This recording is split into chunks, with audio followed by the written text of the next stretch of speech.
Hey you peeps, just thought I would do a real quick altar video, basically for the sake of doing a video, and yeah, I just wanted to show my altar. Alright, so I'm over here, incense burner. I don't have that on my altar because it drops ash everywhere and I don't like it to be messy. I've just started making cone incense and I have to perfect the recipe first. It's I've just about got it, so I've got to tweak it a wee bit. So once I have, I'll do a video on it because it's actually not that hard to make. So incense burner, some oils, and a spring oil, and that is a third eye oil. That's just a wee protection blend that I made, that I wear if I feel I need to. Just illuminator candles. I like candles. Bit of a candle whore. One of the better description. Some stones. Stones are something that I'm still learning about. So, okay, I've just burnt myself. Blue quartz, that's my New Zealand jade. Clear quartz amethyst. And there's a wee fossil in there, and there's also a little, my son found that for me, that's cool. Isn't that cute? And gave it to me. My cauldron, my little brass incense burner for air, my goddess part of the altar. I got this little statue at Wickstead. I'll put the link in the description box. It's a New Zealand pagan online store and they have lots of great stuff. They're quite reasonably priced as well. I get lots of my resins and herbs and bits and bobs from there. Moonstone and selenite. This is New Zealand quartz. It's been mined from here. I just automatically have a connection to stones that come from my country.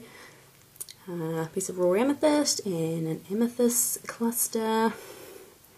This is sodalite.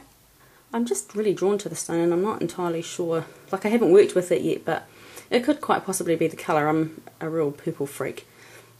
But I've been collecting tumble stones and I thought I would do a crystal grid with them, and it's supposed to be good for communication and that sort of thing, and good in group situations, so I thought I would do a bit of work with that. Salt for my ear, representation of ear. This wee this wee candle represents me on the altar and my connection with the gods. I always have fresh flowers on here as well. They're just from my garden. I have absolutely no idea what they are, but they're quite pretty. Brain fart. Fire representation. Red candle, couple of stones. That's a rose quartz seer stone. Let me see if I can. I love that. I think that's really pretty. So, oh, excuse me. God. Oh, excuse me, I'm belching. God section. That's my little leaf man. I got him really cheap off Trade Me. I love Trade Me. I'm a real bargain hunter. Now, according to my crystal store, clear quartz represents the god as far as crystals go, and snow quartz represents the goddess. So that's what I'm going with. Whether that's the way it is or not, I don't know. But I don't know. Makes sense to me. Pine cones. A white sage smudge stick. I actually make all my own smudge sticks and smudge bundles, but I brought that ages ago and I've put it out here to remind me to, you know, either do something with it or bury it in the garden. I grow quite a lot of white sage in my garden, so I'm not entirely sure why I brought that, but you do these things. This is my wand. This is a wand that well, I don't want to say made, because obviously I didn't make the wood, but my husband found me this fallen branch. He works up in the mountains and he drives a grader, and he was in the bush having lunch and he found this, and I'd said to him in the past, if you've come across some manuka, can you bring some back for me. He's like, yeah, sure, I see it all the time. So this is made out of manuka, and manuka is a native New Zealand wood, and it's got the most amazing healing properties. It's used in so many things. They make it into capsules to boost your immune system. It's made into salves and creams for wound healing. You can obviously eat the honey. It's an awesome tree, and I wanted something that was of course native to NZ, so I don't really know if you can see it all that well, but I love it. And we just sanded it all back, took all the rough stuff off and all the dead bark, and varnished it. I've got a whole heap more of this in the garage that I actually thought I would finish and sell, because wands are really expensive. And I always think that you should, if you can't make your own, then you should buy one that has been made with loving intent. But that's just my thing. So this is a depiction of Epona. Epona is a goddess that I have aligned with. She's a protector of horses. I own horses. I have 3. So she's come to me quite a few times in daydreams, which is pretty special. So I've aligned with her, and I love this depiction of her. I also have another one actually up here, which I don't like nearly as much, but that's another one.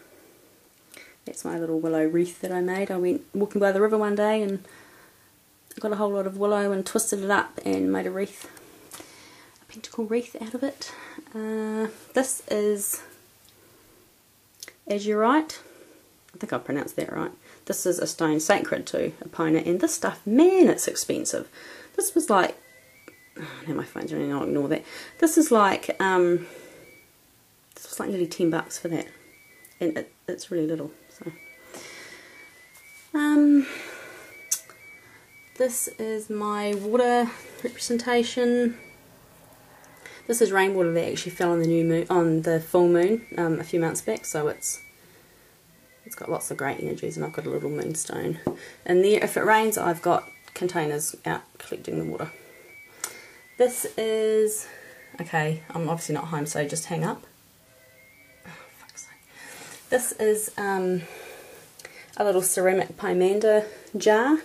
It's got holes in the top and at the bottom. I'll try and without spilling herb everywhere.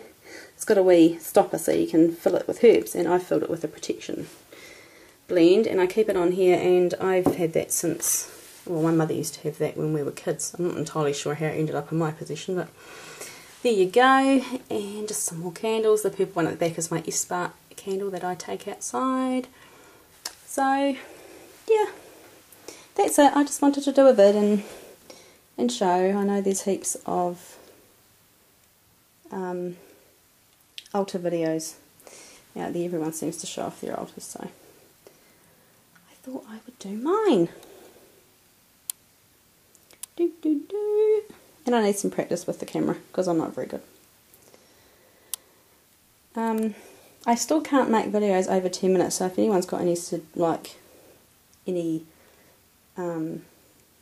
reasons why that is, that know more about the goings on of YouTube than what I do, can you please let me know?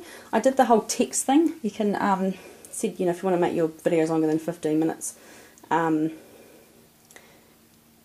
put your cell phone number in, press this thing, and you'll get a verification code to put in. And I've done that, and I still can't make videos over 10 minutes. So, bugger if I know, but it's a pain in the ass. And don't even ask me how to use Movie Maker. Oh my god, that's so hard. I threw a tantrum the other night because I just couldn't do it. Okay, so thanks for watching, and hope this video finds you guys well, and I'll catch you next time. Happy days.